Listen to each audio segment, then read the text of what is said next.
సాయంకాలంలో కేవలము విష్ణు స్వరూపంగా బ్రహ్మ విష్ణు మహేశ్వరులుగా ఒకే మూర్తి 3 కాలముల యందు ఉపాసన చేయబడేటటువంటి వాడు ఎవరు అంటే సూర్యనారాయణమూర్తి. అందుకే ఈ మాంస చక్షువునకు గోచరమయ్యేటటువంటి పరబ్రహ్మస్వరూపం ఏది అంటే సూర్యబింబమే.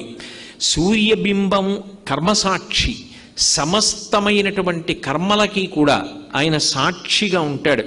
మనం ఏం చేస్తున్నాము అనేటటువంటి ప్రతి పనిని పరమాత్మ స్వరూపంగా తెలుసుకుంటూ ఉంటాడు.